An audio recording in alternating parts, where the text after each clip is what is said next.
রক্ত ঝরলেও সুরক্ষিত থাকবে সীমান্ত, বললেন স্বরাষ্ট্র উপদেষ্টা। 1 ইঞ্চি জমিও ছাড়া হবে না, ঘোষণা বিজিবির।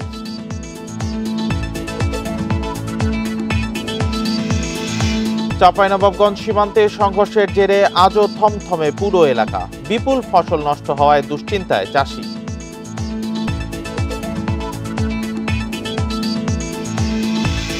পিলখানা হত্যা মামলায় খালাসের 16 বছর পর বিস্ফোরক মামলায় 200 জনের জামিন, দণ্ডিতদের জামিন নয়।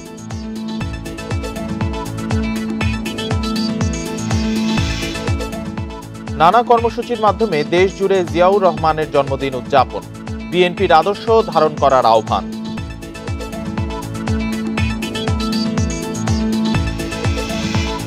মাদারীপুরের সরকারি হাসপাতালগুলোতে জলাতঙ্কের ভ্যাকসিনের সংকট, চরম ভোগান্তিতে নিম্ন আয়ের মানুষ।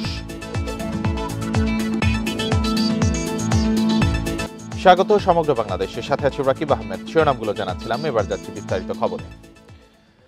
শনিবারের সংঘর্ষের জেরে চাঁপাইনবাবগঞ্জের চৌকা সীমান্ত এলাকা এখনো থমথমে। দুদেশের সীমানার কাছাকাছি নাগরিকদের যেতে বাধা দিচ্ছে বিজিবি এবং বিএসএফ। এর আগে শনিবার শূন্যরেখার কাছেই গাছ কাটাকে কেন্দ্র করে চৌকা সীমান্তে সংঘর্ষ জড়ায় দুই দেশের নাগরিকরা। সংঘাতে জড়িয়ে পড়েন কয়েকশো মানুষ। এ সময় ইট পাটকেল ও পাথর নিক্ষেপের ঘটনা ঘটে। আহত হন 3 বাংলাদেশি নাগরিক।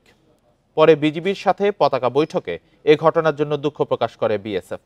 একই সীমান্তে বিএসএফ এর বেড়া নির্মাণ ঘিরে 5ই জানুয়ারি উত্তেজনা দেখা দেয়।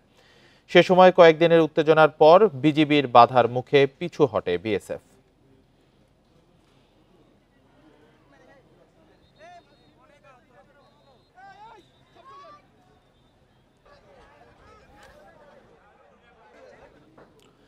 রক্ত ঝরবে তবু সীমান্ত সুরক্ষিত থাকবে বলে মন্তব্য করেছেন স্বরাষ্ট্র উপদেষ্টা জাহাঙ্গীর আলম চৌধুরী। দুপুরে রাজধানীর তেজগাঁওয়ে তিনি এ মন্তব্য করেন।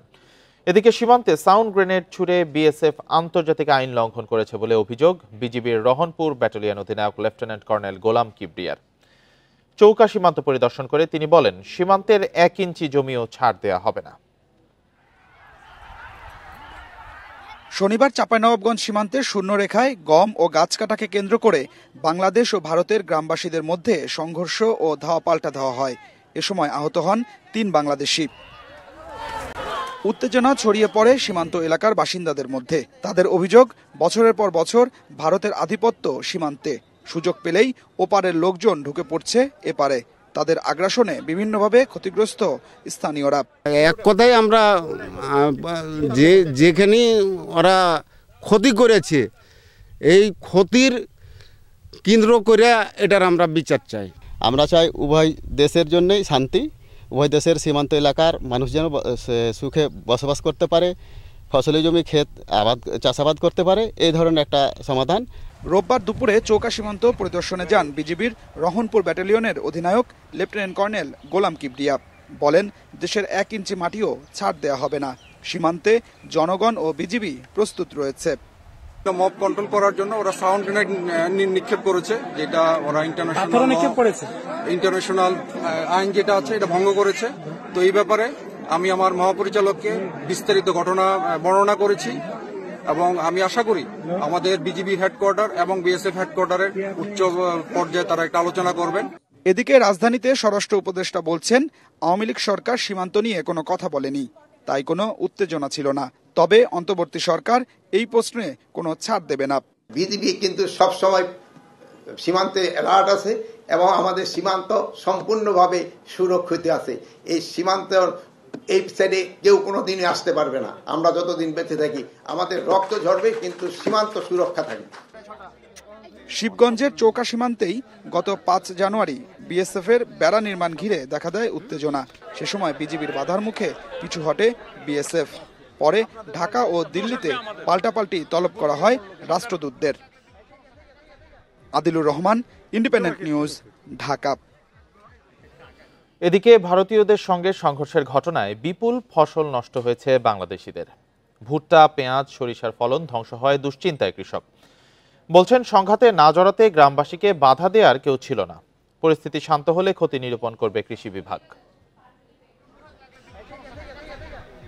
শিবগঞ্জের চৌকা সীমান্তে বিএসএফ এর বেড়া নির্মাণ ঘিরে কিছুদিন আগে উত্তেজনার সময় বিজিবির পাশে ছিল স্থানীয় মানুষ।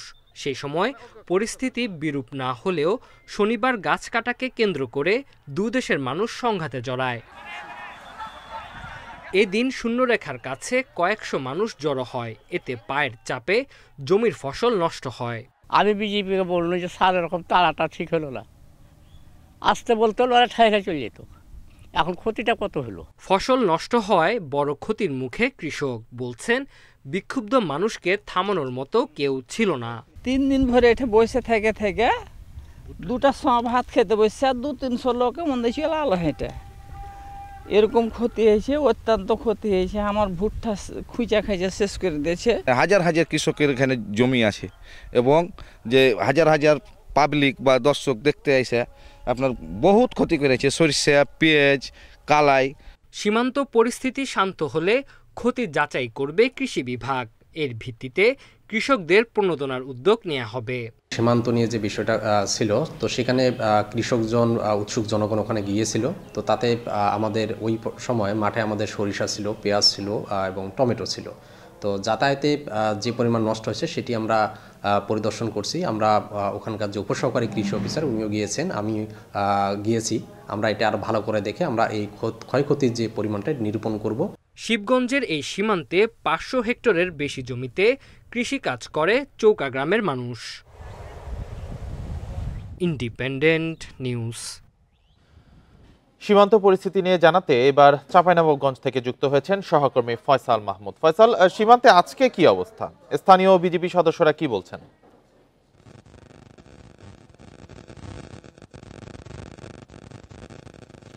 দেখুন, আজকে একেবারে স্বাভাবিক অবস্থা রয়েছে। গতকালকে যে উত্তেজনাকর পরিস্থিতি ছিল সেটার একেবারে উল্টোটাই দেখেছি। সংলগ্ন জমি থেকে শুধুমাত্র কৃষিকাজ করেন তাদেরকেই আমরা কেবল কৃষিকাজে ব্যস্ত থাকতে দেখেছি। এক্ষেত্রেও অবশ্য বিজিবি এই মানসিক চলাচল নিয়ন্ত্রণ করেছে। তারা যেটা বলছেন যে অপ্রীতিকর ঘটনা এড়াতে বা উত্তেজনা এড়াতে সীমান্তের কাছাকাছি যাতে মানুষ বাংলাদেশিরা যেতে না পারে সে কারণে তারা বিভিন্ন পদক্ষেপ নিয়েছেন এবং তাদের পরিচয় নিশ্চিত হয়ে যদি কৃষক হয় অর্থাৎ সীমান্ত সংলগ্ন কৃষি জমি থাকে তবে আসলে সীমান্তের কাছাকাছি যেতে দেওয়া হচ্ছে। ওপারেও আমরা যেটা দেখেছি যে বিএসএফ কয়েকজন বিএসএফ সদস্য আমরা টহল দিতে দেখেছি। অর্থাৎ গতকাল যে উত্তেজনাকর পরিস্থিতি ছিল দুই দেশে যে বিজিবি এবং বিএসএফ এর অতিরিক্ত জনবল মোতায়েন করা হয়েছিল বা অতিরিক্ত শক্তি মোতায়েন করা হয়েছিল সেটি এর মধ্যে প্রত্যাহার করা হয়েছে এবং স্বাভাবিক টহলে রয়েছে। আজকে দুপুর বেলায় চাঁপাইনবাবগঞ্জের যে চৌকা সীমান্ত সেখানে পরিদর্শনে এসেছিলেন বিজিবির রাজশাহী সেক্টর কমান্ডার। তিনি অবশ্যই যে ক্ষতিগ্রস্ত এলাকাগুলো পরিদর্শন করেছেন, যদিও তিনি সাংবাদিকদের সঙ্গে কথা বলেননি। তবে চাঁপাইনবাবগঞ্জের যে 59 বিজিবি ব্যাটালিয়ন রয়েছে তার অধিনায়ক লেফটেন্যান্ট কর্নেল গোলাম কিবরিয়া আমাদেরকে মেলে জানিয়েছেন যে সীমান্ত পরিস্থিতি স্বাভাবিক রয়েছে এবং এই স্বাভাবিক পরিস্থিতি বজায় রাখার জন্য বিজিবি এবং বিএসএফ পদক্ষেপ গ্রহণ করেছে। আপনাকে যদি বলে রাখি যে গতকাল আসলে চাঁপাইনবাবগঞ্জ সীমান্তের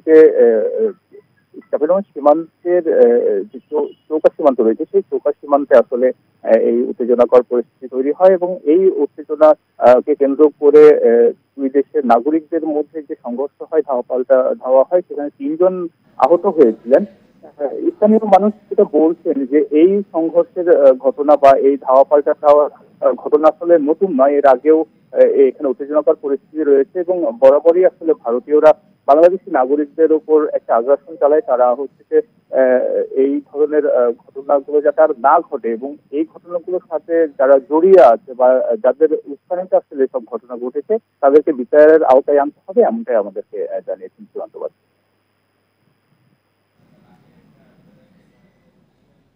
সীমান্ত পরিস্থিতি নিয়ে চাঁপাইনবাবগঞ্জ থেকে জানাচ্ছিলেন সহকর্মী ফয়সাল মাহমুদ।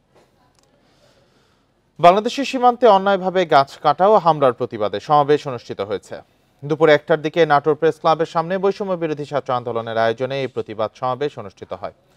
বক্তারা বলেন, গত 17 বছর ভারত বাংলাদেশের সীমান্তে অনেক মানুষ হত্যা করেছে, ফেলানীকে হত্যা করে কাঁটাতারে ঝুলিয়ে রেখেছে। 5ই আগস্টের পর বাংলাদেশ সীমান্তে কোনো হত্যা, কারো চোখ রাঙানি সহ্য করবে না। জুলাই আগস্টের মতো সবাই ঐক্যবদ্ধভাবে প্রতিহত করবে।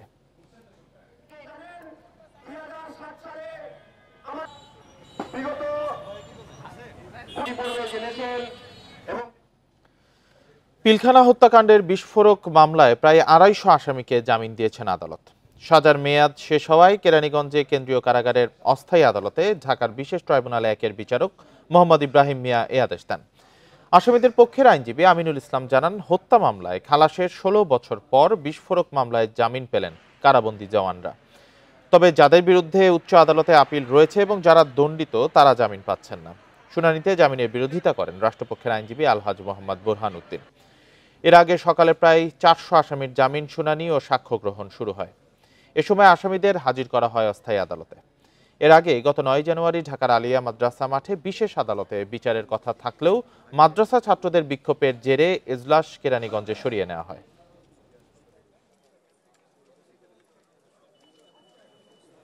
যারা উভয় কোর্ট থেকে খালাসপ্রাপ্ত এইরকম ২৫০ জনের পক্ষে আমরা আগামী ২ দিন পরে যাচাই বাছাই সাপেক্ষে আমরা তাদের পক্ষে জামিননামা দাখিল করলে তারা আগামী ২ দিন পরে জেলখানা থেকে মুক্তি পাবেন। এ বিষয়ে আরো জানাতে কেরানীগঞ্জ থেকে যোগ দিয়েছেন সহকর্মী আল আমিন হোসেন। আল আমিন, প্রায় ২৫০ আসামিকে দেয়া হয়েছে, তো সেক্ষেত্রে শুনানিতে কি বলা হয়েছে এবং আপনি বিস্তারিত জানাবেন বিচারিক কার্যক্রমটা সম্পর্কে। আসামি পক্ষের আইনজীবীরা যেটি বলছেন যে ২৫০ জন যাদের দুটো মামলা হয়েছে, মূলত একটি হচ্ছে হত্যা মামলা এবং আরেকটি বিস্ফোরক দ্রব্য আইনি মামলা। তো সেই ক্ষেত্রে যারা আসলে হত্যা মামলায় যারা অভিযুক্ত হননি, অর্থাৎ যারা দণ্ডপ্রাপ্ত হননি কিংবা খালাস পেয়েছেন, তারা মূলত এই বিস্ফোরক দ্রব্যের যে মামলা ছিল সেই মামলায় এতদিন কারাগারে ছিলেন, জেলখানাতে ছিলেন। এর বাইরে সেই ক্ষেত্রে সেই আসামিদের এবং কারো কারো ক্ষেত্রে রায়ে যেটি হয়েছে, অর্থাৎ 10 বছর যে রায় হয়েছে সেই রায়ের সাজার মেয়াদ শেষ হয়ে গিয়েছে, সেরকম যারা রয়েছেন, অর্থাৎ সেক্ষেত্রে প্রথমে বিচারকদের পক্ষ থেকে বলেছিলেন, স্পেসিফিক কোনো সংখ্যা বলতে পারেননি। প্রথমে বিচারক যেটি বললেন যে প্রায় 200 এবং এর পরবর্তীতে রাষ্ট্রপক্ষের আইনজীবী বোরহানুদ্দিন খান তিনি জানিয়েছেন প্রায় 250 সেই সংখ্যাটি হতে পারে এবং সেক্ষেত্রে যাচাই বাছাই চলছে, অর্থাৎ যাদের বিরুদ্ধে উচ্চ আদালত কিংবা নিম্ন আদালত থেকে তারা খালাস পেয়েছেন এবং উচ্চ আদালতে যাদের বিরুদ্ধে আপিল করা হয়নি, তারা মূলত এইরকম 250 জন এই মামলায় থেকে অব্যাহতি অর্থাৎ খালাস পাবেন, আপাতত তারা খালাস পাবেন। তবে মামলাটি আপনি জানেন যে একটি তদন্ত কমিশন গঠন করা হয়েছে বিডিআর হত্যা মামলা নিয়ে, সেখানে যাবে কিনা সে বিষয়ে আসলে বিচারাধীন প্রশ্ন রয়েছে। যদিও আসামি পক্ষের আইনজীবী যিনি আমিনুল ইসলাম তিনি বলছেন যে মামলাটি তদন্ত কমিশন হয়েছে সেখানে পাঠানো যায় কিনা বা সেরকম একটু অনুরোধ যায় কিনা। বিচারক যেটি বলছেন তিনি আরো কাগজপত্র যে বিষয়গুলো রয়েছে সেই কাগজপত্র আসলে যাচাই বাছাই করে রাখবেন। তবে আমরা যেটি দেখেছি যে রায়ের পরে এখানে উল্লাস প্রকাশ করেছেন বিডিআর জওয়ানদের যারা স্বজনরা ছিলেন, বিশেষ করে ফয়সাল বালা, যার বোন সুমাই ইসলাম সুমি, যেটি বলেছেন যে 19 দিন মাত্র তিনি চাকরি করেছিলেন এবং পরবর্তীতে এই মামলায় তাকে অভিযুক্ত করা হয়। আজকে তার মধ্য দিয়ে প্রমাণিত হলো ন্যায় বিচার প্রতিষ্ঠিত হলো, অর্থাৎ তাদের বিরুদ্ধে যে বিডিআর বিদ্রোহের একটি তকমা ছিল সেই তকমা থেকে তারা অব্যাহতি পাবেন এবং ন্যায় বিচার প্রতিষ্ঠিত হবে। স্বজনদের কেউ কেউ দাবি করেছেন যারা খালাস পেয়েছেন কিংবা যারা জামিন পেয়েছেন তাদেরকে যাতে চাকরির বহাল করা হয়, অর্থাৎ যেই সুযোগ সুবিধা থেকে তারা বঞ্চিত হয়েছেন সেই সুযোগ সুবিধা তাদেরকে দেওয়া হয় এবং তারা যেই সীমান্তে ছিলেন সেই সীমান্তে, অর্থাৎ যেসব জায়গায় তারা দায়িত্ব পালন করেছে সেসব জায়গায় যেন পাঠানো হয়। বিডিআর হত্যাকাণ্ডের বিচার কার্যক্রম নিয়ে জানাচ্ছিলেন সহকর্মী আল আমিন হোসেন। সারা দেশে বিএনপির প্রতিষ্ঠাতা শহীদ জিয়াউর রহমানের 89তম জন্মবার্ষিকী উদযাপন করা হয়েছে। দিবসটি উপলক্ষে বিএনপি ও সহযোগী সংগঠনের উদ্যোগে নানা কর্মসূচি পালন করা হয়েছে। বরিশালে জেলা বিএনপির উদ্যোগে নগরীর সদর রোডের অশ্বিনী কুমার হলে আলোচনা সভা ও দোয়া মাহফিলের আয়োজন করা হয়। আয়োজনে বক্তারা বলেন, নেতাকর্মীরা যদি বিএনপির আদর্শ ধারণ করতে পারে তাহলে দেশে গণতন্ত্র প্রতিষ্ঠা হবে। সিলেটে শহীদ জিয়ার জন্মদিন উপলক্ষে বিভিন্ন শিক্ষা প্রতিষ্ঠানের শিক্ষার্থীদের মাঝে শিক্ষা উপকরণ ও খাবার বিতরণ করা হয়েছে। জাতীয় দলীয় পতাকা উত্তোলন, আলোচনা সভা সহ নানা কর্মসূচিতে দিবসটি পালন করা হয়েছে নাটোর, ঝালকাঠি, নেত্রকোনা সহ দেশের সব জেলায়।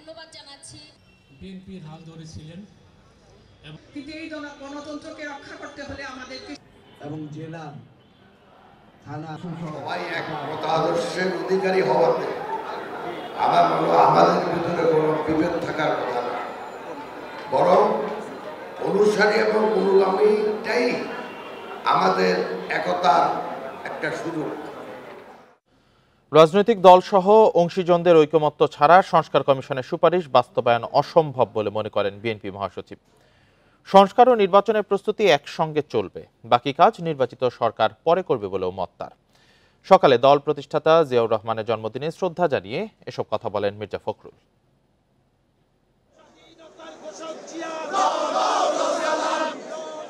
বিএনপির প্রতিষ্ঠাতা সাবেক রাষ্ট্রপতি জিয়াউর রহমানের ৮৯তম জন্মবার্ষিকী আজ। এ উপলক্ষে জাতীয় ও দলীয় পতাকা উত্তোলন হয় বিএনপির সব কার্যালয়ে। তারপর কেন্দ্র ঘোষিত সময়ের আগেই ছোট ছোট মিছিল নিয়ে জিয়া উদ্যানে আসেন বিএনপি ও সহযোগী সংগঠনের কর্মীরা। সবাইকে নিয়ে জিয়াউর রহমানের সমাধিতে শ্রদ্ধা জানান মির্জা ফখরুল ইসলাম আলমগীর। পরে দেশ গঠনে তার অবদান তুলে ধরেন বিএনপি মহাসচিব।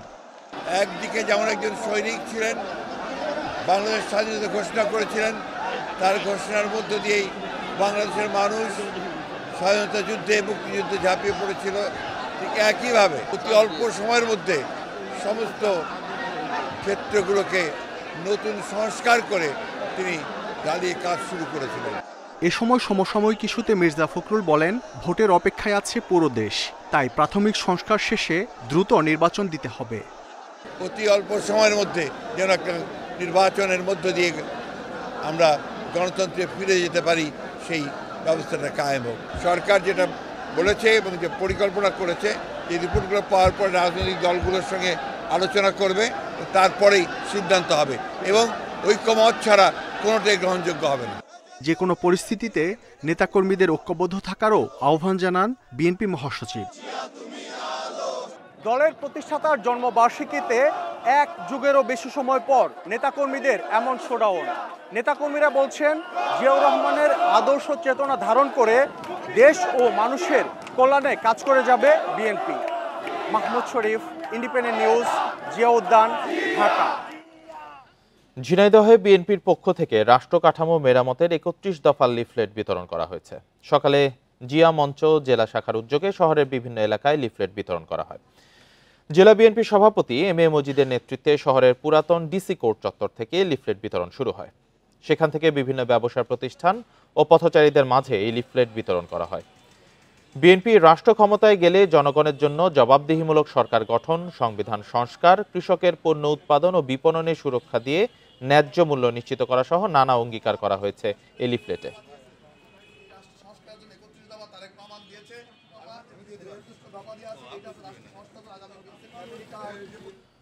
লক্ষ্মীপুরে যুবদল নেতা জাকির হোসেনকে কুপিয়ে আহত করার ঘটনায় ৩ জনকে আটক করেছে পুলিশ। এদিকে শনিবার রাতের ওই ঘটনায় এলাকায় উত্তেজনা বিরাজ করছে। আহত জাকির হোসেন বাঙ্গাখা ইউনিয়ন যুবদলের সিনিয়র সহসভাপতি। পুলিশ জানায়, ভোরে মিরিকপুর এলাকায় অভিযান চালিয়ে ইয়াসিন হোসেন, রাশেদ হোসেন ও ইসমাইল হোসেন নামে ৩ জনকে আটক করা হয়েছে। এর আগে শনিবার রাত ১০টার দিকে বাড়ি ফেরার পথে জাকির হোসেনের পথ রোধ করে স্বেচ্ছাসেবক দলের নেতা আনোয়ার হোসেন সহ কয়েকজন। এক পর্যায়ে জাকিরকে ধারালো অস্ত্র দিয়ে আঘাত করে পালিয়ে যায় দুর্বৃত্তরা। প্রাথমিক চিকিৎসার পর উন্নত চিকিৎসার জন্য তাকে ঢাকায় পাঠানো হয়।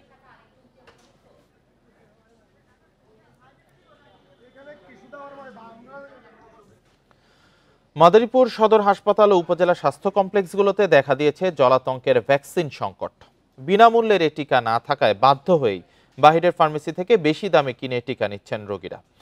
এতে রোগীদের বেড়েছে হয়রানি ও ভোগান্তি। কুকুরের কামড়ে আহত হয়ে 2 বছরের মেয়ে মুনতাহাকে নিয়ে মাদারীপুর জেলা সদর হাসপাতালে মা লাবণী বেগম কয়েক ঘন্টা লাইনে দাঁড়িয়ে জানতে পারেন হাসপাতালে নেই ভ্যাকসিন। বাধ্য হয়ে বাইরে থেকে কেনেন বেশি দামে। বিড়ালে কামড় দিয়েছে, তো আমাদের এখানে ভ্যাকসিন নাই, ওনারা বলছে ভ্যাকসিন নাই, আমাদের বাইরে থেকে কিনে দিতে হচ্ছে। এটা খুবই দামি, সবার জন্য কেনাটা সম্ভব হচ্ছে না। একই চিত্র উপজেলার স্বাস্থ্য কমপ্লেক্সগুলোতেও। ভ্যাকসিন না পেয়ে বাইরে থেকে কিনছেন 540 টাকা থেকে 900 টাকায়।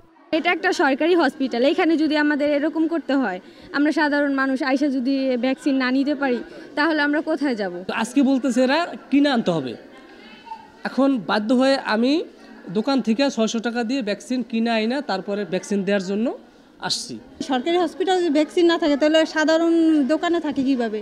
কর্তৃপক্ষের দাবি, চাহিদার তুলনায় রোগী বাড়ায় দেখা দিয়েছে সংকট। আমরা 21 তারিখের আগে এই আমরা দিয়েছি, চাহিদা দিয়েছি, কিন্তু অদ্যাবধি আমাদের সরবরাহ পাইনি। তো এটাই হচ্ছে বিষয়। এই কারণে রোগীদেরকে মাঝে সাথে যখন সরবরাহ না থাকে তখন কিনে নিতে হয়।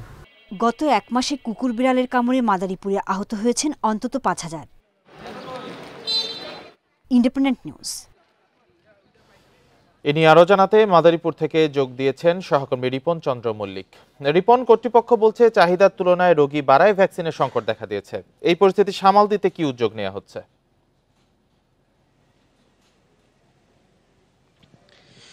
আসলে যদি এক কথায় বলি, এই হাসপাতালে সামাল দেওয়ার মতো তেমন কোনো উদ্যোগ আমরা আসলে এখনো পর্যন্ত দেখতে পাইনি। শুধু একটি উদ্যোগে তারা আমাদের বলতে পেরেছেন কর্তৃপক্ষ হাসপাতালের, তারা হচ্ছে যে ঊর্ধ্বতন কর্তৃপক্ষের কাছে তারা চাহিদাপত্র পাঠিয়েছে। সেটি আসলে আমরা সংবাদে যেমনটি উল্লেখ করেছে যে গত মাসের 21 তারিখে মাদারীপুরের সবগুলো উপজেলার যে পরিমাণ ভ্যাকসিন প্রয়োজন কুকুর, বিড়াল সহ অন্যান্য বন্যপ্রাণী বা পোষা প্রাণীর কামড়ে আহত রোগীদের, সেই চাহিদাপত্রটি আসলে ঢাকায় পাঠানো হয়েছিল।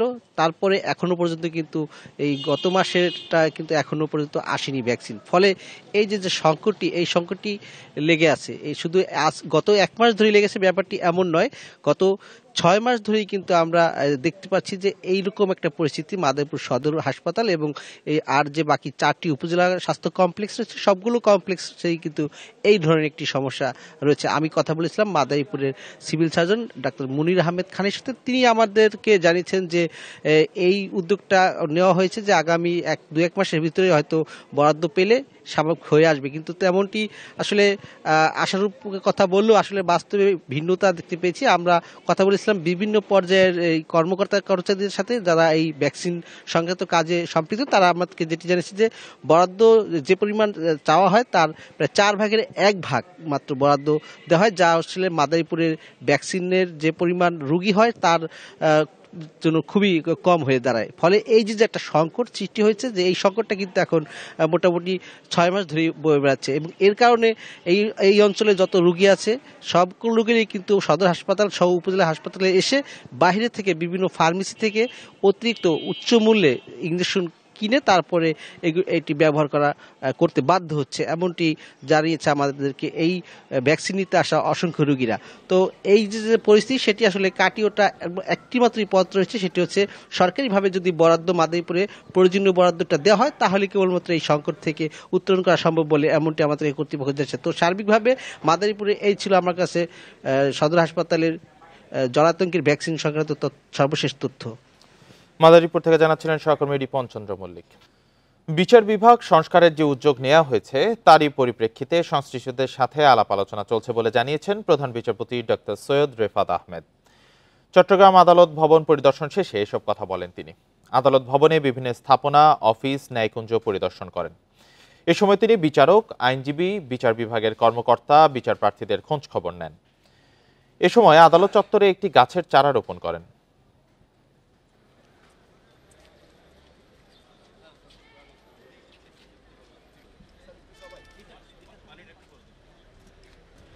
আমরা তো একটা সংস্কারের একটা উদ্যোগ নিয়েছি, তো সেটার পরিপ্রেক্ষিতে সেটাকেই আমাদের উদ্দেশ্য রেখেই আলোচনাগুলো হচ্ছে। কয়েকদিন আছে। দেশে পলিথিনের বিকল্প আছে, তবে সেটি সুবিধাভোগীদের কারণে সাধারণের নাগালের বাইরে। সরকার এদের ব্যাপারে ব্যবস্থা নেবে বলে মন্তব্য করেছেন পরিবেশ ও জলবায়ু বিষয়ক উপদেষ্টা সৈয়দা রিজওয়ানা হাসান। দুপুরে চট্টগ্রাম সিটি কর্পোরেশন আয়োজিত এক মত বিনিময় সভায় এই কথা বলেন তিনি। সভায় তিনি আরো বলেন, যখনই কোনো পলিথিন কারখানা বন্ধের উদ্যোগ নেওয়া হয় তখনই শ্রমিকদের সামনে দাঁড় করিয়ে দেওয়া হয়, কিন্তু শ্রমিকদের সুরক্ষা ব্যাপারে কারখানাগুলো কোনো কাজই করে না। এছাড়া কারখানা মালিকরা এক এক সময় এক এক ধরনের আলোচনা তুলে পলিথিন ব্যবহার চালু রাখার চেষ্টা করছে বলেও অভিযোগ করেন তিনি। সভায় Chittagong city mayor doctor Shahadat Hossain সহ কর্পোরেশনের কর্মকর্তা কর্মচারীরা উপস্থিত ছিলেন। অন্যান্য অংশীজন ঢাকা বলেন, রাজশাহী বলেন, বাংলাদেশের প্রতিটি শহরে, সেটার জন্য সবিশেষে যেটা আমি রিকোয়েস্ট করব এখানে মাননীয় উপদেষ্টাকে, সেটি হচ্ছে সিটি গভর্নমেন্ট, এটার কোনো বিকল্প নেই। যেটা আমি বারবার এটা বলে এসেছি, নগর সরকার।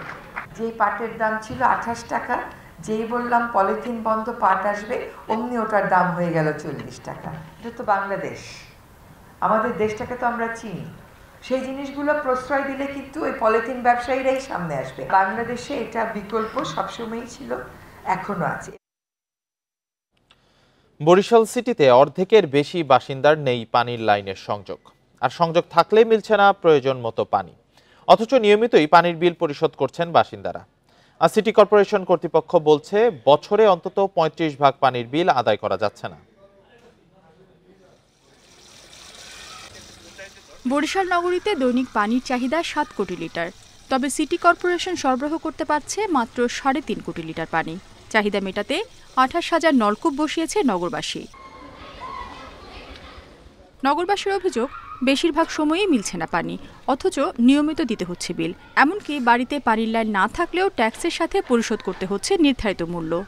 প্ল্যান পাস করতে হলে পানির বিল দিতে হবে। আমার তো খারাপ লাগে, আমি কষ্ট পানি পাই না, কিছু পাই না, বিল দিয়ে যাইতেছি। কর্পোরেশনের কোনো পানি আমরা পাই না, অথচ বিল তারা আমাদেরকে পে করতে বলে। সিটি কর্পোরেশন ছিল না, সেটা আমরা অনেক শান্তিতে ছিলাম, কারণ কিছুই তো আমাদের নাই, তো শুধু শুধু আমরা কেন সিটির বাসিন্দা হব। বর্তমানে ৫টি ওভারহেড, ৩৬টি পাম্প ও পানির গাড়ির সাহায্যে কর্পোরেশন এলাকায় সরবরাহ করা হচ্ছে পানি। কর্পোরেশন সংশ্লিষ্টদের দাবি, বছরে অন্তত ৩৫ ভাগ পানির বিল আদায় হচ্ছে না। 50% পানি সরবরাহ করতে পারি, আর 50% পানি না। যদি আমরা 10টা টিউবওয়েল পাই প্রোডাকশনাল, তাহলে আমরা ৮০ থেকে ৯০% পানি সরবরাহ করতে সক্ষম হব। মাসিক বিল করি, পানির বিল সর্বনিম্ন ১০০ টাকা থেকে সর্বোচ্চ ৮,০০০ টাকা পর্যন্ত। সিটি কর্পোরেশনের টোটাল বকেয়া 30 থেকে 35% বকেয়া আছে। বরিশাল সিটি কর্পোরেশনের ৬৮ বর্গ কিলোমিটার এলাকার মধ্যে ৩১ বর্গ কিলোমিটার এলাকায় পানির সংযোগ রয়েছে। মোট ৩৪,০০০ পানির লাইন বাবদ বছরে আদায় প্রায় ১০ কোটি টাকা। Independent news. নাটোরে শিশু ধর্ষণ চেষ্টা ও আত্মহত্যার প্ররোচনার মামলায় দুজনকে ১০ বছরের কারাদণ্ড দিয়েছেন আদালত। সকালে নাটোরের নারী ও শিশু নির্যাতন দমন ট্রাইব্যুনালের বিচারক মোহাম্মদ আব্দুর রহিম এ রায় দেন। রাষ্ট্রপক্ষ জানায় ২০০৫ সালের মার্চে শিশুটিকে বাড়ির পাশ থেকে নিয়ে গিয়ে ধর্ষণের চেষ্টা করে কাজেম আলী। পরে স্থানীয়রা দেখে ফেলায় শিশুটিকে ফেলে পালিয়ে যায় সে। এ ঘটনায় বাড়ি ফিরে কীটনাশক পান করে আত্মহত্যা করে শিশুটি। এ ঘটনায় মামলা দায়েরের পর কাজেম আলীকে গ্রেপ্তার করে। পরে তার দেয়া তথ্যে সহযোগী হিসেবে গ্রেপ্তার করা হয় স্থানীয় আতিকুর রহমানকেও। ২০ বছর পর মামলার স্বাক্ষর প্রমাণ শেষে আজ রায় দিলেন আদালত।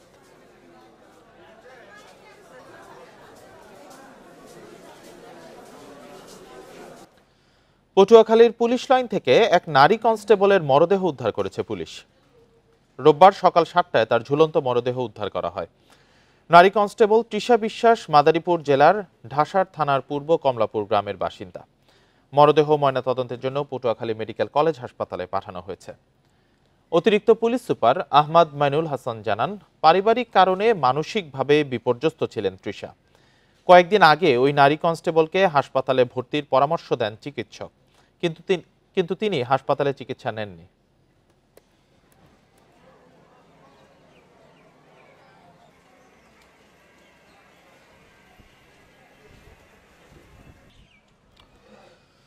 ছাত্র আন্দোলনে মাগুরার ১০ শহীদের হত্যার বিচারের ধীর গতি ও আসামিদের দ্রুত গ্রেপ্তারের দাবিতে মাগুরায় বিক্ষোভ মিছিল করেছে বৈষম্য বিরোধী ছাত্র আন্দোলনের শিক্ষার্থীরা।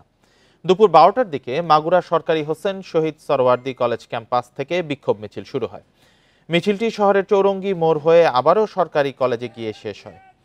এ সময় জড়িতদের অবিলম্বে গ্রেপ্তারের দাবিতে বিক্ষুব্ধদের হুঁশিয়ারি, আওয়ামী লীগের সন্ত্রাসীদের গ্রেপ্তার করা না হলে আবারও ছাত্ররা আন্দোলনে নামবে।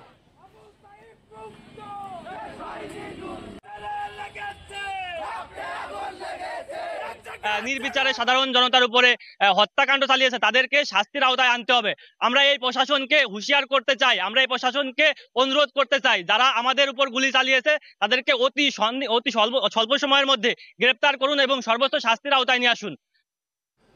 ঝালকাঠিতে নথুল্লাবাদ মাধ্যমিক বিদ্যালয়ের প্রধান শিক্ষকের উপর হামলা ও জোর করে পদত্যাগপত্র স্বাক্ষর নেয়ার প্রতিবাদে মানববন্ধন করেছেন জেলার বিভিন্ন শিক্ষা প্রতিষ্ঠানের শিক্ষক কর্মচারীরা। সকালে ঝালকাঠি জেলা প্রশাসক কার্যালয়ের সামনে আয়োজিত কর্মসূচিতে বক্তারা বলেন, বিভিন্ন স্কুল কলেজে অ্যাডহক কমিটি গঠনকে কেন্দ্র করে শিক্ষকদের উপর হামলার ঘটনা ঘটছে। এর জেরেই প্রধান শিক্ষক তোফাজ্জল হোসেনের উপর হামলা দাবি করে ঘটনা তদন্ত করে জড়িতদের বিচারের আওতায় আনার দাবি জানান তারা। এদিকে প্রধান শিক্ষক তোফাজ্জল হোসেনের অনিয়ম ও স্বেচ্ছাচারিতার প্রতিবাদে জেলখানা সড়কের সামনে অভিভাবক ও স্থানীয়দের ব্যানারে আরেকটি মানববন্ধন অনুষ্ঠিত হয়। গত 16 জানুয়ারি ছাত্রীদের পেটানোর অভিযোগে প্রধান শিক্ষক তোফাজ্জল হোসেনকে মারধর করে একটি কক্ষে আটকে রাখা হয়। পরে পুলিশের সহায়তায় উদ্ধারের পর পদত্যাগপত্রে স্বাক্ষর করেন তিনি।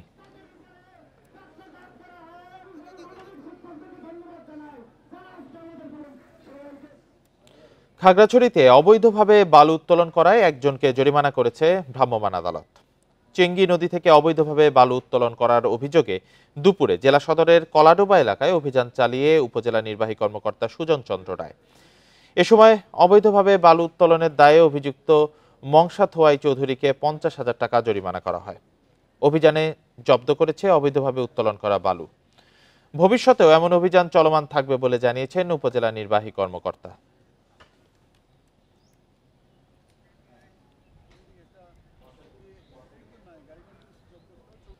খুলনার ফুলতলায় তারুণ্যের মেলায় ছাত্রছাত্রীদের উত্ত্যক্ত করার প্রতিবাদ করায় ছুরিকাঘাতে 2 ছাত্র আহত হয়েছেন। এ ঘটনায় 2 উত্ত্যক্তকারীকে হেফাজতে নিয়েছে পুলিশ। আহতরা হলেন MM হাই স্কুলের 10ম শ্রেণীর ছাত্র রৌফুল কায়েস ঈশান ও SSC পরীক্ষার্থী আমিন শেখ। তাদের খুলনা মেডিকেল কলেজ হাসপাতালে চিকিৎসা দেওয়া হচ্ছে। সকালে বহিরাগত 3 যুবক মেলায় ঢুকে ছাত্রছাত্রীদের উত্ত্যক্ত করছিল। প্রতিবাদ করায় স্কুলের পাশের একটি দোকানের সামনে ধারালো অস্ত্র দিয়ে 2 জনকে জখম করা হয়। এ ঘটনায় আইনানুগ ব্যবস্থা নেওয়ার কথা জানায় পুলিশ। আমাদের স্কুলে তারুণ্য মেলা হচ্ছিল, ওখানে বাইকগত ছেলেপেলে আসে ছাত্রছাত্রীদের ডিস্টার্ব করছিল, তা আমরা বাধা দেওয়ার কারণে আমাকে ছুরিতে আঘাত করেছে। ঈশান নামে যে ছেলেটা, ওর পিঠের পিছনে অনেক কোপ পাইছে, মেরুদণ্ড সোজা। এখন আসামি ধরা পড়ছে। নাটোর ও খুলনায় সড়ক দুর্ঘটনায় নিহত হয়েছেন 2 জন। এ ঘটনায় আহত হয়েছেন 4 জন। নাটোরে মালবোঝাই ট্রাক নিয়ন্ত্রণ হারিয়ে সড়কের পাশে গাছের সাথে ধাক্কা লেগে হেলপার মোহন রাব্বি নিহত হয়েছে। ভোরে সদর উপজেলার নাটোর পাবনা মহাসড়কের আহমদপুর সৈয়দ মোড় এলাকায় এ দুর্ঘটনাটি ঘটে। খুলনার ডুমুরিয়ায় বাসের ধাক্কায় যাত্রীবাহী ভ্যানের এক যুবক নিহত হয়েছেন। আহত হয়েছেন আরও 4 জন। সকাল 10টার দিকে চাকুন্দিয়া এলাকায় এ দুর্ঘটনাটি ঘটে। 2 দিন পর আবারও শৈত্যপ্রবাহের কবলে উত্তরের জেলা পঞ্চগড়। সকাল 6টায় জেলায় তাপমাত্রা রেকর্ড করা হয়েছে 7.9 ডিগ্রি সেলসিয়াস। রাতভর ঘন কুয়াশা থাকলেও ভোর থেকে কমতে শুরু করে কুয়াশার প্রকোপ। তবে সকাল থেকেই ঝলমলে রোদে জনজীবনে স্বস্তি দেখা গেছে। এর আগে 10 জানুয়ারি চলতি শীত মৌসুমে প্রথম দফায় মাঝারি শৈত্যপ্রবাহ বয়ে যায় জেলার উপর দিয়ে। চুয়াডাঙ্গায় 2 দিন পর আবারও নামতে শুরু করেছে তাপমাত্রা। সকালে জেলায় তাপমাত্রা রেকর্ড করা হয়েছে 11 ডিগ্রি সেলসিয়াস। কুয়াশা না থাকলেও হিমেল হাওয়ায় দুর্ভোগে পড়েন ছিন্নমূল ও খেটে খাওয়া মানুষ। মেহেরপুরে শীতজনিত রোগের প্রকোপ বাড়ায় হাসপাতালে বেড়েছে রোগীর চাপ। কষ্ট হয়, রোদ উঠলে আবার কষ্ট হয় না। ভোরবেলা প্রচণ্ড শীতের কারণে ঘর থেকে বেরোতে আমাদের প্রচুর কষ্ট হচ্ছে। ঠান্ডার যে অবস্থা, হাত পা কোকড়া হয়ে যাচ্ছে, এবং কি বাইকে আসার যে কষ্টটা হচ্ছে তা সেই রকম। সাতক্ষীরায় বিপুল পরিমাণ মাদকদ্রব্য ধ্বংস করেছে বিজিবি। সকালে বিজিবি 33 ব্যাটালিয়ন সদর দপ্তরে এসব মাদক ধ্বংস করা হয়। ধ্বংস করা মাদকের মধ্যে রয়েছে 7,456 বোতল ফেন্সিডিল, 7,100 কেজি হেরোইন, 3,28,853 পিস ইয়াবা সহ বিভিন্ন ধরনের মাদক। বিজিবি 33 ব্যাটালিয়নের অধিনায়ক লেফটেন্যান্ট কর্নেল মোহাম্মদ আশরাফুল হক জানান, 2023 সালের 15 ফেব্রুয়ারি থেকে 2024 সালের 31 ডিসেম্বর পর্যন্ত সীমান্তে জব্দকৃত মাদক বুলডোজার দিয়ে নষ্ট করা হয়েছে। এ সময় উপস্থিত ছিলেন বিজিবির ঊর্ধ্বতন কর্মকর্তারা।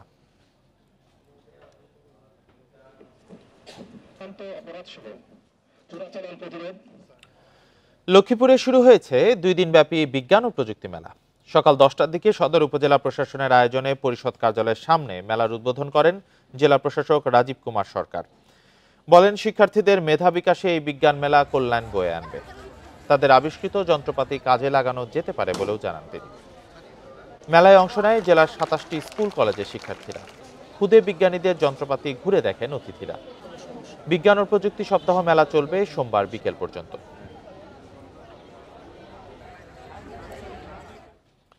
শরীয়তপুরের ভেদরগঞ্জের সখীপুর ডাক বাংলোতে 50 লাখ টাকা বরাদ্দ দিয়ে কাজ না করে আবার 1 কোটি টাকা বরাদ্দ দেওয়া সহ বিভিন্ন অনিয়মের অভিযোগে অভিযান পরিচালনা করেছে দুর্নীতি দমন কমিশন। সকাল থেকে দুপুর পর্যন্ত জেলা পরিষদ কার্যালয়ে অভিযান পরিচালনা করা হয়। দুদক জানায়, 2022-23 ও 2023-24 অর্থ বছরে বরাদ্দপত্র, কম্বল বিতরণ, মসজিদ মন্দির নির্মাণ সহ 20টি প্রকল্পে অনিয়মের অভিযোগ পায় দুদক। সেই অভিযোগের ভিত্তিতে অভিযানে নামে দুদক। অভিযানে প্রাথমিক কিছু অনিয়ম পাওয়া যায়।